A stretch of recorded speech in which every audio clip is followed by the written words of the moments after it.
de Santa Cruz das Palmeiras.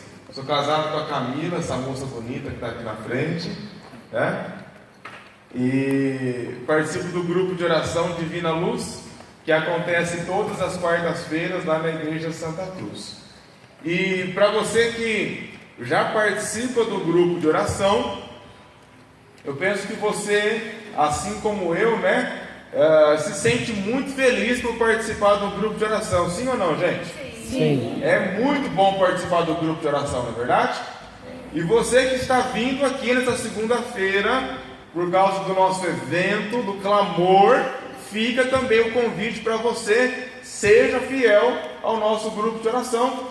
Esse evento ele é de maneira especial, Deus tem bênçãos especiais para derramar sobre nós ao longo dessas semanas que vão se seguir, mas toda segunda-feira a gente continua se reunindo aqui, né? Então seria muito importante que você depois continuasse participando conosco.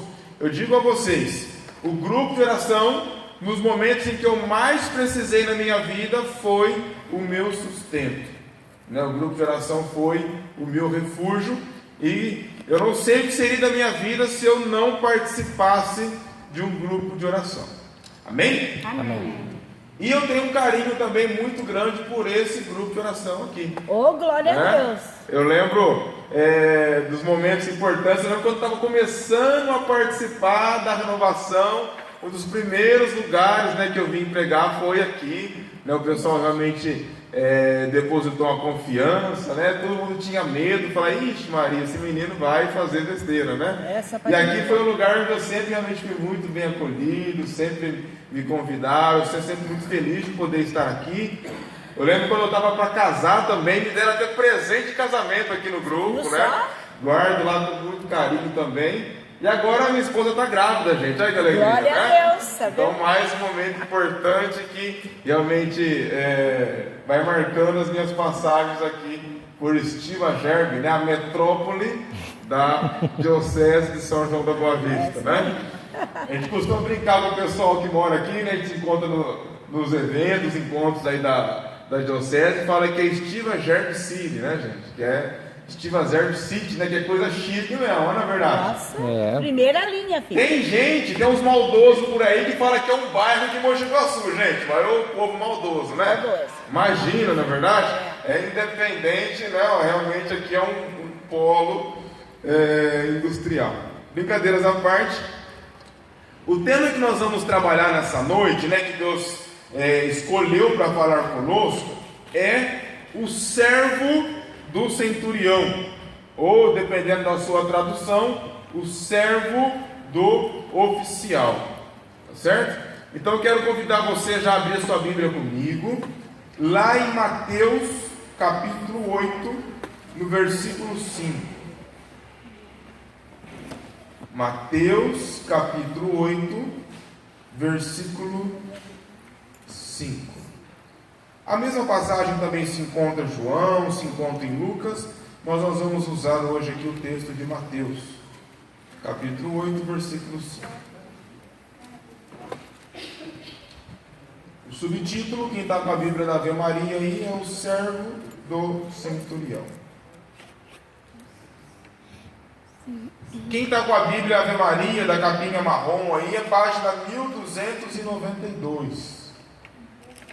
Para ajudar, tá bom? Capítulo 8, versículo 5. Todo mundo achou? Capítulo 8, versículo 5.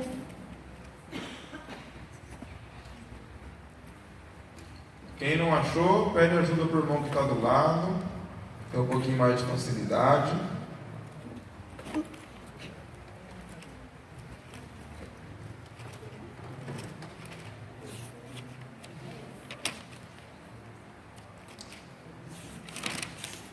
Isso, Mateus 8, 5. Acompanha junto comigo. Entrou Jesus em Cafarnaum. Um centurião veio a ele e lhe fez esta súplica: Senhor, meu servo está em casa, de cama, paralítico, e sofre muito. Disse-lhe Jesus: eu irei e o curarei. Respondeu o centurião: Senhor, eu não sou digno de que entreis em minha casa. Dizei uma só palavra e meu servo será curado. Pois eu também sou um subordinado e tenho soldados a minhas ordens. Eu digo a um: vai, e ele vai; a outro: vem, e ele vem; e a meu servo: faze isto, e ele o faz. Ouvindo isto, cheio de admiração, disse Jesus aos presentes: em verdade vos digo, não encontrei semelhante fé em ninguém de Israel. Por isso eu vos declaro que multidões virão do Oriente e do Ocidente e se assentarão no reino dos céus com Abraão, Isaque e Jacó, enquanto os filhos do reino serão lançados nas trevas exteriores, onde haverá choro e ranger de dentes. Depois disso, dirigindo-se ao centurião, disse: vai, seja-te feito conforme a tua fé. Na mesma hora o servo ficou curado. Palavra da salvação. Glória a vós, Senhor. Glória a vós, Senhor. Irmãos, essa passagem, ela se dá logo na sequência do Sermão da Montanha. O Sermão da Montanha começou lá em Mateus capítulo 5 e se foi se discorrendo até o capítulo 7. No início do capítulo 8, assim que Jesus desce da montanha, ele cura o leproso e logo em seguida, ao entrar em Cafarnaum, acontece essa passagem, esse encontro de Jesus com o centurião. A primeira coisa que nós devemos notar aqui é que realmente esse caso é um caso atípico. Por que ele é um caso atípico, um caso diferente, um caso realmente que merece a nossa atenção? Porque Cafarnaum era um lugar da habitação de Jesus. Nós conhecemos Jesus como sendo Jesus de Nazaré, sim ou não? Sim. Não é? Nós conhecemos Jesus como aquele que nasceu em Belém. Mas quando Jesus ele inicia a sua vida pública, depois que ele é batizado, começa a sua missão, que discorre por 3 anos até a sua crucifixão, ele passa a residir em Cafarnaum. E quando Jesus fala que ele não encontrou fé tão grande em todo Israel, ele se refere a toda Israel, a toda a Terra Santa, mas sobretudo no lugar onde ele morava. Ele conhecia as pessoas daquela cidade, ele conhecia os judeus fiéis daquela cidade, os religiosos daquela cidade, as pessoas que procuravam viver os preceitos da sua fé, as pessoas que procuravam ser fiéis a Deus, e ele afirmou: eu não encontrei uma fé desse tamanho em toda Israel. E olha que estava falando do lugar onde ele morava. Essa é a primeira coisa que nos chama a atenção. A segunda coisa que deve nos chamar a atenção é que nós estamos falando aqui de um centurião. O que é um centurião? É um oficial do exército romano. E naquela época, os romanos eram os invasores. A Terra Santa, o lugar onde Jesus morava, foi invadido diversas vezes. O Reino do Norte foi invadido ali bem antes, durante mais ou menos ali 800 anos antes, pelos assírios. Depois o Reino do Sul foi invadido por Nabucodonosor. Depois nós tivemos uma série de outras invasões. Mais recentemente nós tivemos ali a invasão de Alexandre o Grande, um pouco antes de começar o Novo Testamento, ali como nós podemos ler no livro dos Macabeus, 1º e 2º Macabeus, quando os gregos passam a dominar aquela terra. E nessa época aqui de Jesus, quem tinha invadido, dominado, eram os romanos. Por que isso é importante? Porque quando nós falamos de alguém que está invadindo, nós queremos dizer de alguém que está oprimindo. Os romanos eram aqueles que tinham tirado a liberdade do povo, que tinham invadido o lugar onde eles moravam. Vamos imaginar hoje, quer ver um exemplo? Como se nós pensássemos aqui no sem terra, por exemplo. Você imagina, você sai para trabalhar, você volta para casa, invadir a sua casa lá e arrancar a chave e falou que a casa não é mais sua. Isso é bom ou ruim? Ruim. Você vai gostar dessa pessoa ou você vai odiar essa pessoa? Odiar. Odiar. Esses eram os romanos. Quer ver outro exemplo? Vamos dar um exemplo que o Brasil entra numa guerra com os Estados Unidos. Os soldados americanos vêm para cá, destrói tudo, toma o governo aí e fala: a partir de agora vocês têm que me obedecer. Vocês têm que pagar impostos para mim, o seu carro é meu, sua casa é minha e o seu salário também é meu. Você vai gostar dos americanos ou você vai odiar eles? Odiar.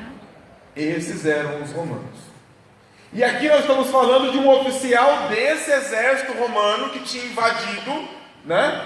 E um oficial com a patente de centurião, ou seja, ele tinha pelo menos 100 homens, né? Centúria, 100, pelo menos 100 homens sob o seu comando. Nós observamos então que estava na cidade de Jesus. Nós observamos que é um oficial de soldado do exército romano. E nós observamos também uma terceira coisa, que os romanos não eram cristãos, né? Os romanos não eram também judeus. Os romanos não acreditavam em Deus, eram pagãos. Acreditavam lá em Júpiter, né? Com uma forte influência grega, em Zeus, acreditavam em Afrodite, acreditavam nesses deuses do Monte Olimpo. No Deus dos deuses, não. No Deus de Israel, não. E Jesus olha para esse centurião e fala para ele: eu não encontrei uma fé desse tamanho em todo Israel. Com tanta gente piedosa, com tanta gente fiel, com tanta gente religiosa, eu não encontrei uma fé tão grande assim. Sabe por quê? Porque Deus, Ele vê o nosso coração. É muito importante, sim, como eu disse no começo, que nós venhamos aqui no grupo de oração. É muito importante que você seja fiel na Santa Missa. É muito importante que você procure viver todos os sacramentos. É muito importante que você tenha uma vida de oração. É muito importante que você creia em Deus. Mas, meu irmão e minha irmã, não importa como você chegou aqui nessa noite. Não importa se você é uma pessoa de igreja, se você não é uma pessoa de igreja, se você faz tempo que não vem nada e está entrando aqui nessa noite porque você está com uma situação difícil e precisando da graça de Deus. Deus, Ele vê o seu coração. Deus, Ele vê a força, o ímpeto com que você faz o seu clamor nessa noite. E é baseado na necessidade do seu coração que Deus estende a mão e te concede a bênção. Quem crê nisso aqui, levanta a mão. Eu. Se a sua fé foi igual a fé desse centurião aqui, tenha certeza que você não volta para casa nessa noite sem receber a sua bênção. Amém? Amém. Porque aquele com quem o centurião falou é o mesmo com quem nós falamos nessa noite. É com Jesus. Aquele centurião, ele nem sabia dos 10 mandamentos, ele não conhecia a história de Moisés, nem Abraão, nem Isaac, Jacó. Ele não ia no templo prestar suas oferendas, seus sacrifícios. Não que ele tivesse certo em fazer isso, ele estava errado. Mas ele olhou para Jesus e ele enxergou em Jesus alguém que podia curar o seu servo. E a fé dele extrapolou Ele falou assim: não, Senhor, eu estou vendo que tu és poderoso, eu creio que o Senhor não precisa nem ir lá na onde eu moro, mas o Senhor disser apenas uma palavra, ele já ficará curado. Meu irmão, minha irmã, como eu disse, eu não sei o que você está passando, não sei qual é o clamor que você está fazendo, eu não sei qual é o motivo. Se você está aqui rezando pela sua família, se você está aqui rezando pelo seu esposo, se você está rezando pelos seus filhos, se é o trabalho, se é dívida, se é doença, eu não sei o que é. Mas o que Deus quer é que você tenha uma fé tão grande no seu coração nessa noite, que você possa dizer: Senhor, basta uma palavra. Se o Senhor disser basta, essa situação ela vai chegar, ela vai acabar, ela vai se findar. Se o Senhor disser vai acontecer, então vai acontecer, porque a sua palavra tem poder. Repete isso comigo. Fala: a palavra de Deus tem poder. A palavra de Deus tem poder. Fala com mais convicção. Fala: a palavra de Deus tem poder. A palavra de Deus tem poder. Diga assim, ó: eu creio. Eu creio Na palavra de Deus. na palavra de Deus.